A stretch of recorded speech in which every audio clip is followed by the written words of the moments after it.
Alrighty, good evening and welcome to NycosRPG. This is Jonathan Albin, Game Master Jay, and today we are talking games as always. And we are in particular asking the question. And these questions I'm going to be asking are specifically to you as a viewer, as a person who clicked on this video. You obviously have some interest in games, and so the question is, are you playing enough games? Are you getting enough play experience in your life currently? And if not, why not? And let's look at some of the questions that will perhaps help us get to an answer to that question. So the first question I have to ask is, when was the last time that you actually played a game?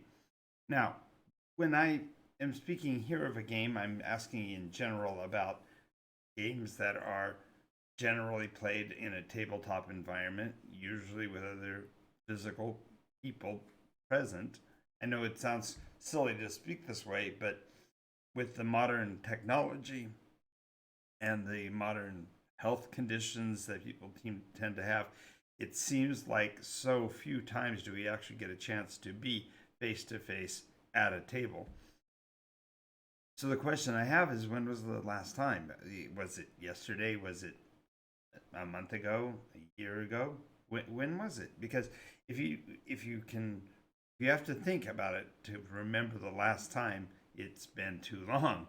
The idea of having the opportunity to be face to face and enjoy a game is a it's almost a necessity. Our being sort of depends on our social interaction, and there are scads of medical reports that talk about how much better we do when we are social and are interacting, and how it's helpful in all kinds of mental health ways and such to be a part of a community.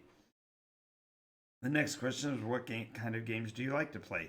Some people get forced to pull out the Monopoly board because they've got a particularly enthusiastic relative who often does well at that kind of a game and is looking to put his expertise to the test, and so he drives you to actually become a participant. But what kind of games do you like to play? Are you a competitive person? Do you like to play 2-player, 10-player? Do you get involved with social interaction in terms of party games?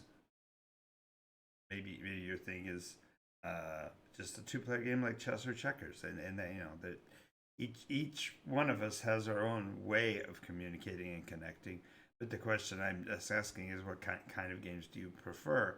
Because that says something about the kind of personality you have and what kind of needs you have from the games you play. Of course, it does also suggest that if you really can't come up with a specific choice for these, it may be that you simply haven't played enough to know about the variety. And so, as a person who has been involved in the games business as the marketing director for Gamma and working with a major corporation like Konami Digital Entertainment, I've been involved with the different types of gameplay, and that leads to the other questions. And like, one of the others is, how many players did you compete with? Many times, if you're playing a computer game, you could be playing with 1,000 people or with nobody, and you wouldn't be able to tell really the difference because the mechanisms are so isolating. You're playing your game and you're engaged in the controls of your activity, but they're not actually requiring your engagement socially with anybody else.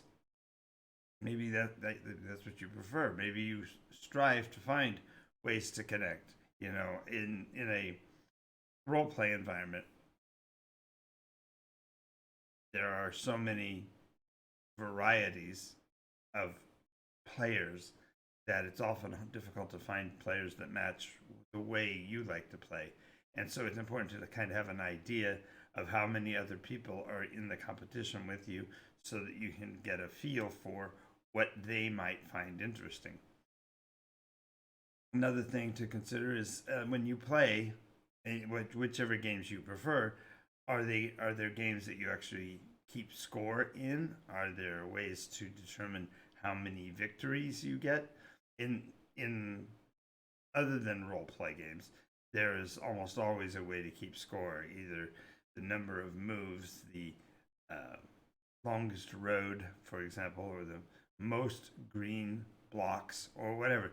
There's different ways to keep score. And when I say keep score, I'm also referring to the game after game, session after session. If you've played for 6 months, do you know what your win ratio is? Do you understand? Do you have an idea of how many victories you've had versus how many losses? And that's, of course, in games that have a competitive angle. If you prefer the ongoing and no victory condition, do you still keep score? Do you still try to see who has the most kills, most last shots, most combats initiated? Are you keeping score? Is that what drives you? And when you feel that way, then when you play in that fashion, the next thing, of course, is to ask, what does it feel like when you win? What is the thrill? Is it the actual victory?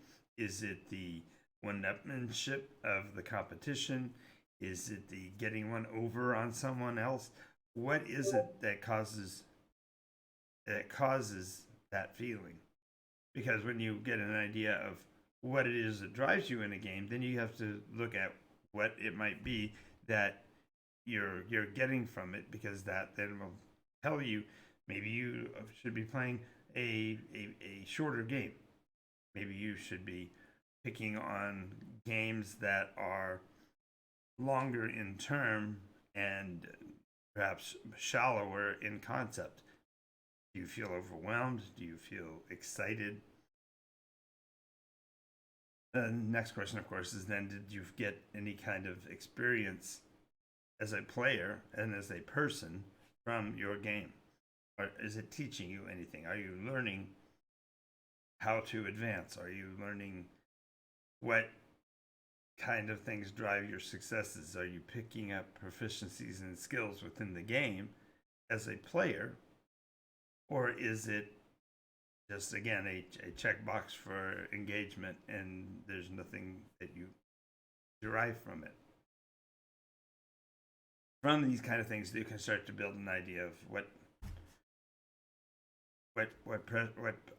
value you are placing on the time that you play. And this, I think, is the crutch: is that if you're not playing enough games, then the value that you're placing on the time in play is the issue.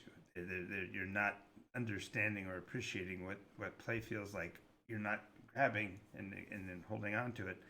So the final piece of this is to look at it from the standpoint of how others react to your victories. If you win the majority of the time, is there anything that you can derive from it that is enjoyable?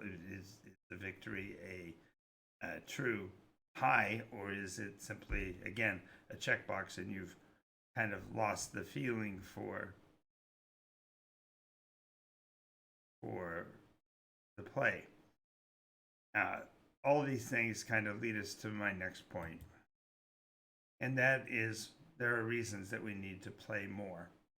And when I say play more, I'm referring to not just more minutes or whatever. And maybe if you're watching this and you're hearing me, feel free to respond and post anything in the chat box. I'd love to hear from you and engage in this kind of thing, because I have a feeling that we should play more, and the reason why is that, well, the primary reason why is that it's our social connection.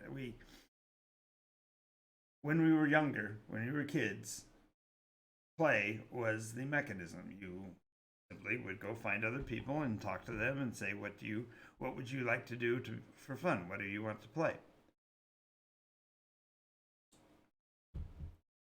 Many times early on in your youth, it would be, I want to play astronauts, or I want to play cowboys and Indians, whatever general story that you wanted to play out, because when you said play, you meant to role play, to socially interact with a framework in the way that we both have to adhere to make the conversation follow the norms of our society. And the social interconnection is, I think, something that we've kind of lost as people, because we've gotten to the point where we only meet when we are working. We only meet to transact in commerce or to purchase something or whatever. And this social interconnection is surface or even subsurface at best.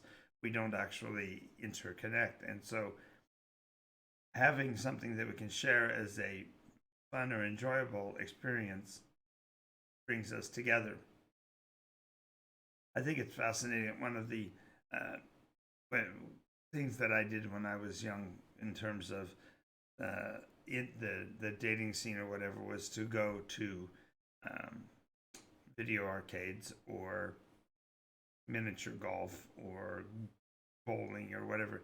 And all of these were things that were sort of tangentially socializing, because you were going to a place where other people were, but you weren't necessarily interacting with them. And I feel that maybe we culturally have kind of lost our way because we don't interact in a larger scale. When we go to the bowling alley, we don't go there to see who's playing against whom and which lane is competitive. And no, we just go there to experience the joy of being in the same place, doing the same thing. And this, of course, lends itself to the motion picture industry, or going to public theater, or musical performances. These are all things that are social-ish, but again, historically, even these things had breaks or interludes in between, where the participants would mingle and interconnect. At the theaters, you would go and there would be the intermissions, right? And the film would release, and everyone would go outside and talk with each other and get your snacks and stuff. But you'd also have the opportunity to see who else was there and interact with them and engage. And then you'd, of course, file back in after the intermission was over and go back to the shared experience. But it gave an opportunity for you to be seen as much as to see other people. And this social interaction over time was chopped up and splintered off. And it gave way to a replacement with commercials, where somebody is blaring information at you from afar and wanting your engagement during that period when you are not directly engaged. And we have gotten to the point where we don't actually engage in social interconnection as we could before. And so we need to play more, because in the play environment, we are forcing ourselves to get out of our subculture and move into a larger collective culture, a social interconnection. This also lends itself to community involvement. When you play, generally you have to have other players. The advent of the computer game, where you could play against, whether it be a built-in algorithm or an AI or whatever, the community involvement of that is as close to zero as you can get. There's no longer a need for other human beings.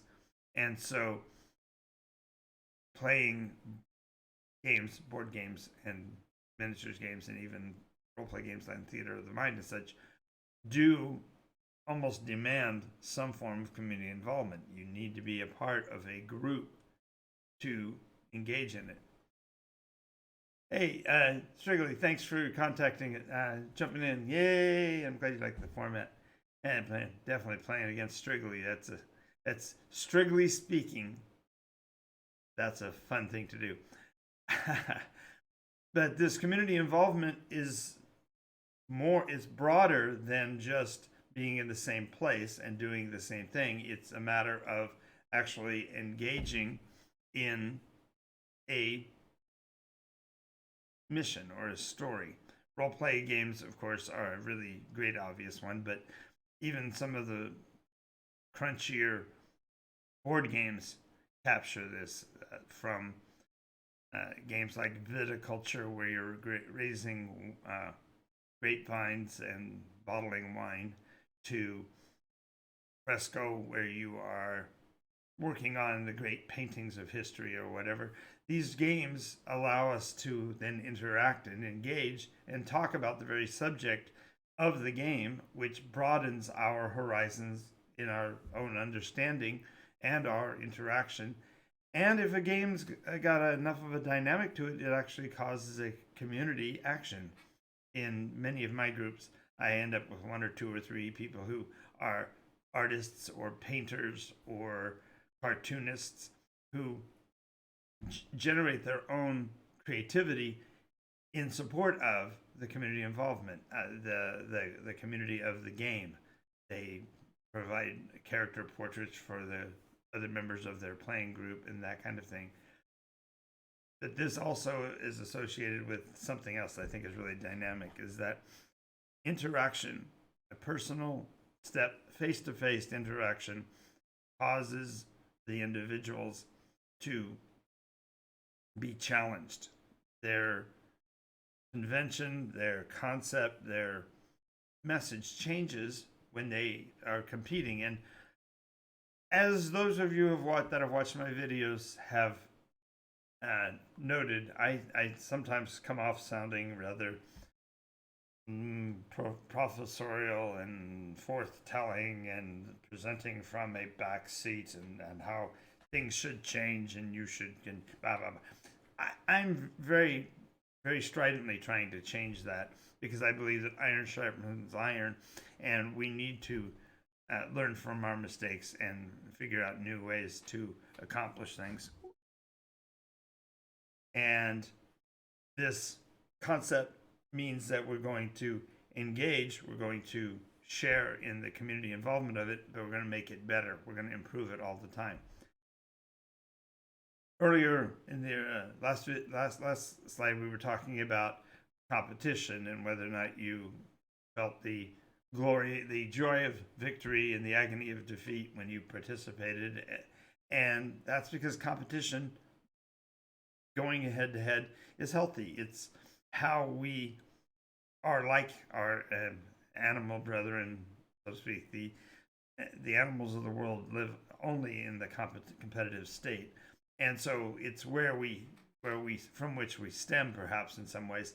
But our competition should be healthy, and in the case of games, of course, we are playing with our kid gloves on, so to speak. We're not actually harming each other, and in many ways that means we're better about our competition than perhaps we would be in other environments. I've got some friends who are into the professional sports aspects, and whether they are participants or viewers or whatever, they get very heavily into the competition to the point where it perhaps isn't so close to healthy.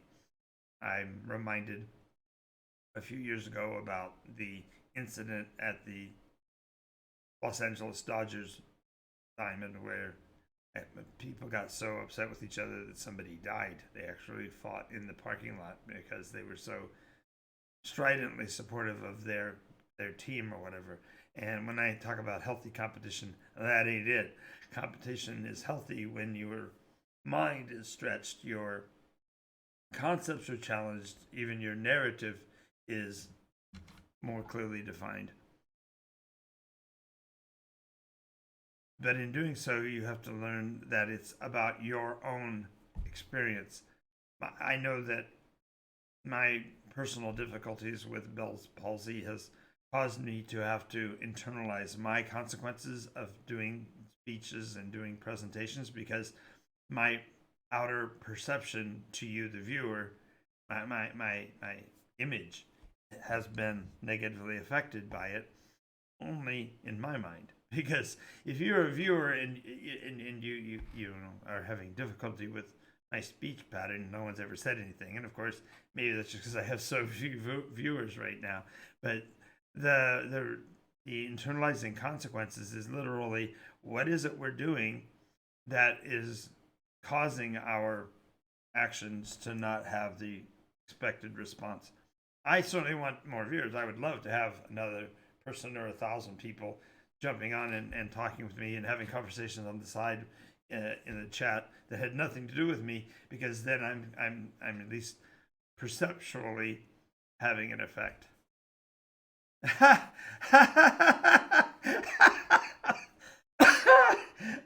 Thank you, Strig. Yes, that's exactly what I want. Is I hear voices in the corner. Yes, that's all I want. No, I want to know that I'm reaching people, and if you're watching this and you have your opinions, be like Strigley. He's doing a great example of what we should all be doing is telling me what I'm doing wrong. No, the idea is that we internalize our consequences because we learn from our mistakes. In theory, right? That's why we make them, is because we haven't yet learned the lesson. Yeah, 1,000 bots. Yeah, that's what I want.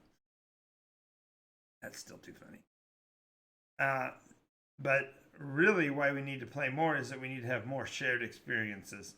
And like this conversation is an example of something that I've been saying for a while, and that is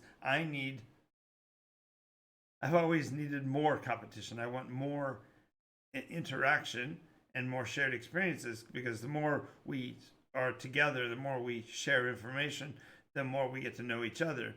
And in doing so, then we can actually sculpt the reality between us, between all of us, to make it more of what we would want and less of what we don't want. And it provides a way for us to process in a pleasant condition the challenges we have in our lives. When we are playing a role play game, certainly the narrator is telling a story and presenting evidence to the players so that they can make decisions to play. But it really is a matter of processing the data and the story, the elements that the players are provided, and making a reality out of them.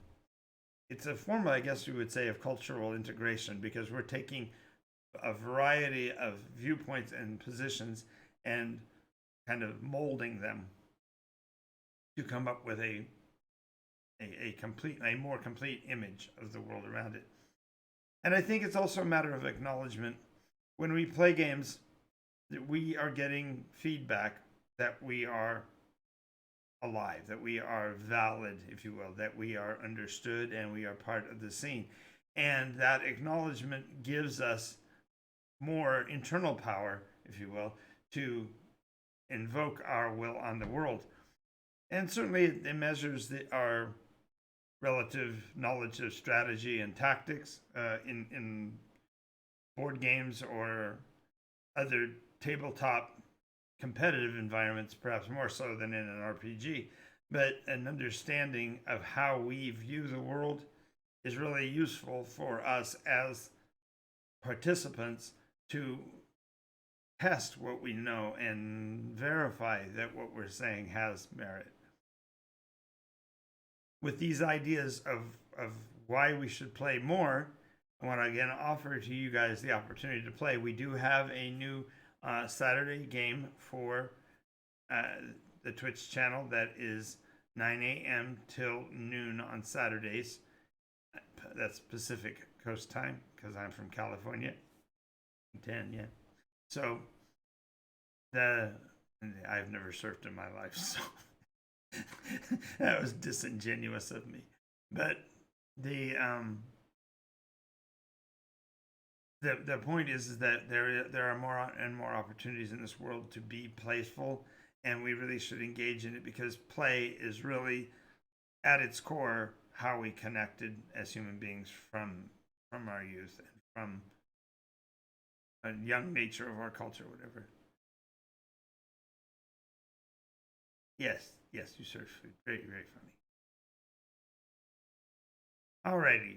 So before we go on to the next part, I do want to remind you of when I talk about imagination, we do have the imagination launchpad, and we have talked about the beginning, the 9 things that you need to know, which is this list here. And we talked last week about the purpose of the launchpad, but I did have something else I wanted to talk about, and I'm trying to remember which slide it is. I think this is it. No, that's me. Oh, no, I already mentioned it. Yeah, so we are done for this week. I get. Oh, let's see. No, there's paradigm. There it is. There it is. I want to talk a little bit about the paradigm identifier, which is the second part of the Launchpad. Paradigm identifier really comes down to the concept of masks. We as human beings engage with people with a framework that we bring to the table at the very beginning, whether it be a role play game or whether it be our position at work or our relationship to the guy down the street that we meet at the bus station. Philosopher and noted sociologist Frantz Fanon is actually credited with the idea of social masks back in the 50s. He was looking at white skin, black masks, and he was looking at the way we act around other people. Actually, it was black skin, white masks. I always get his title messed up. The concept of mask switching, that we act a certain way around certain people and then we change up our action and our even our thought processes when we're around other people, and the masks change. And this idea is common. We do it all the time. As a matter of fact, the study he did was actually on people who worked at restaurants, and how literally as they walked past the curtain between the staff area and the serving area, how much their personalities adjusted and shifted, even their vocabulary and their demeanor changed, which feeds into Strigley and his food serving. So nice segue, Strig. Thanks a lot. So this mask switching is common.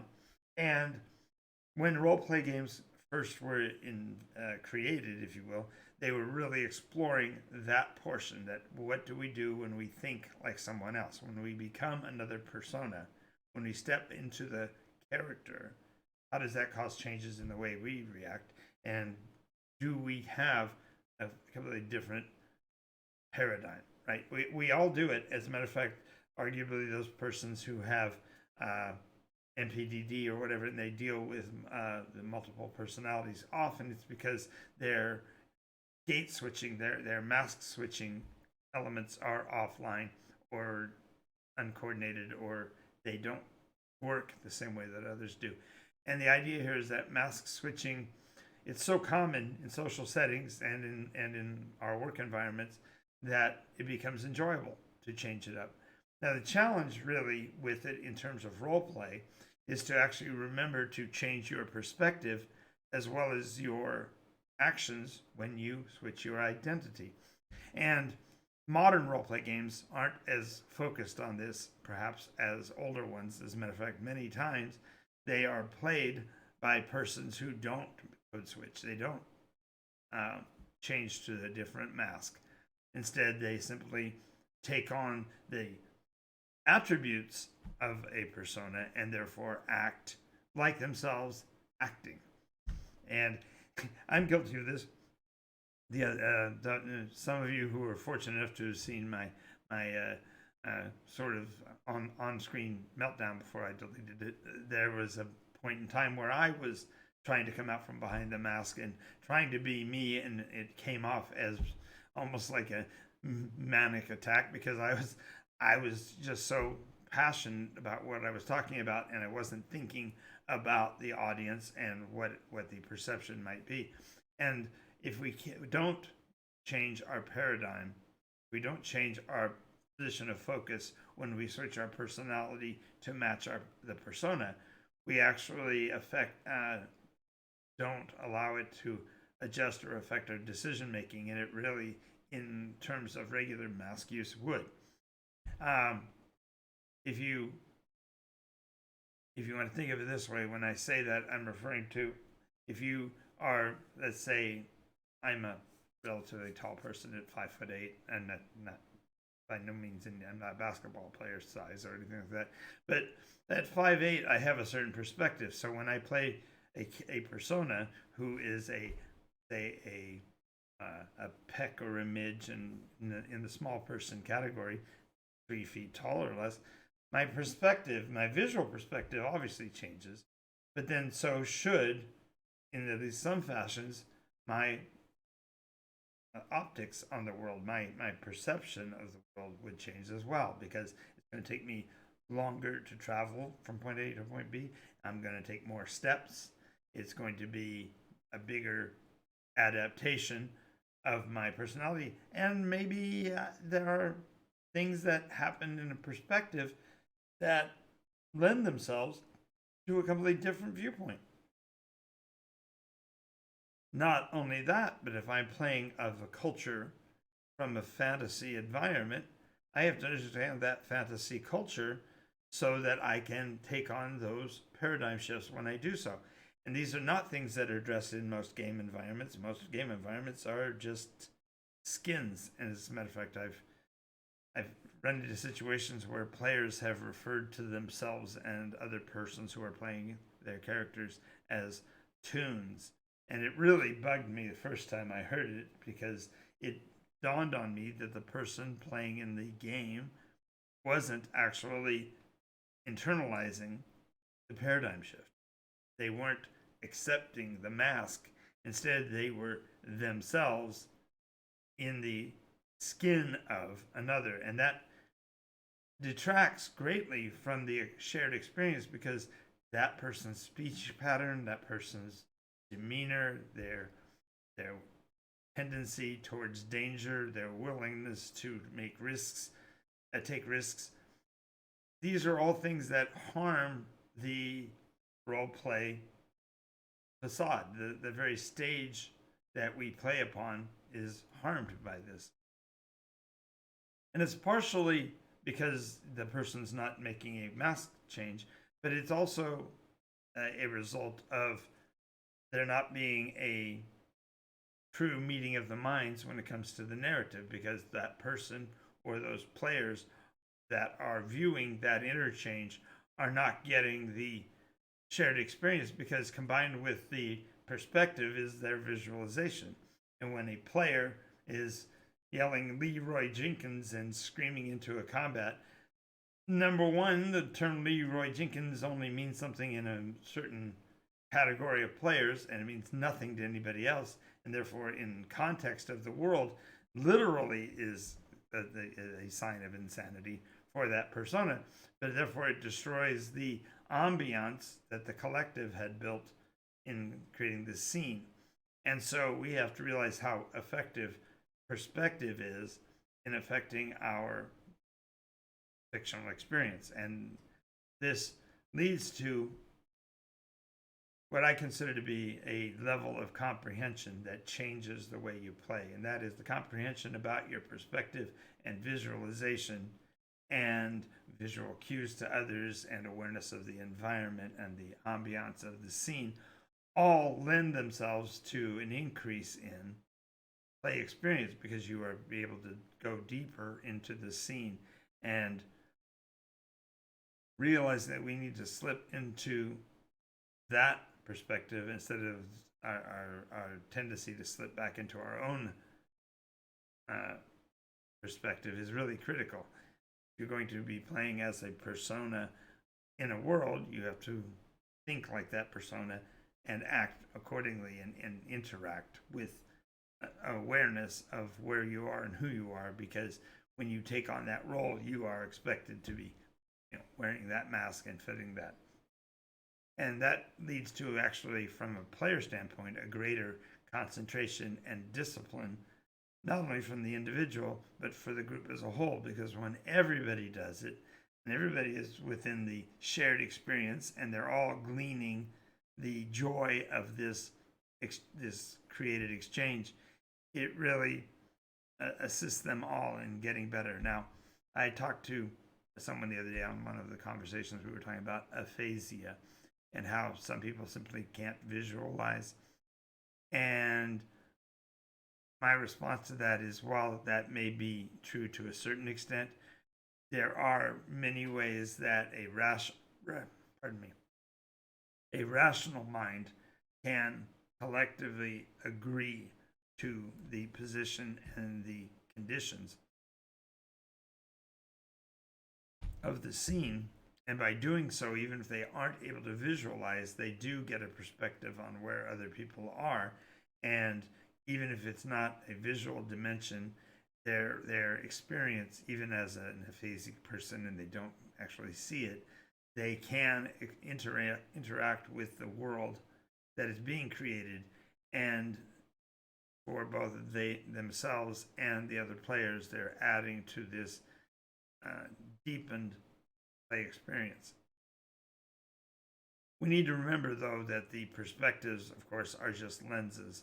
We are still ourselves. In a roleplay game, you're not becoming someone else. You're not giving up on your sovereignty as a spirit. You are instead looking through a pair of lenses and acting with that awareness, no differently than we would if we were stepping into another role, whether it be as in my case, a father or a grandfather or a narrator or just the guy in line at the grocery store.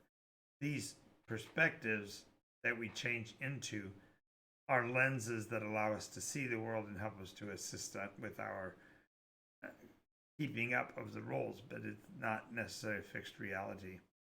And getting used to switching these paradigms and perspectives provides new ways of looking at things that maybe you haven't seen before. Maybe you're going to be afforded a viewpoint. For example, in the case of a small person, I remember one of my players had never played a little person, and they were something like 6'2", and so they were used to stepping to a counter and getting the attendance of the attention of the proprietor or the vendor or whatever. And so when they stepped to the line and weren't getting it, they got frustrated. It's because they simply had forgotten the perspective is they're down 3 foot tall, lower than the countertop, and therefore they're not even visually imposing as they would be in real life. And it was really kind of a shock to their system to realize that others looked at them differently. And I do want to mention in closing for tonight that the real point of this is, as I've listed below, the concept of VUCA. Our world is in such a place of violence and uncertainty, chaos, and aggressiveness that we need to develop a better understanding. And by building a more solid understanding of role play and how to step into various roles, we are able to build a easier understanding of the vision of what's going on in the world. We can create a better communication and understanding with others to gain clarity into the world we have and to have a more agile mind in other aspects of our lives. So at this time, I'm going to be closing out the show for tonight. I want to thank you for watching. This has been NycosRPG, and we have accomplished our task of getting through the different conversations that I would like to have. If you're viewing this and want to have additional input with us, make sure to leave a comment in the comments section of our YouTube page. Leave notes over here, and of course, you can also join us on Discord. I'm glad to see you here today.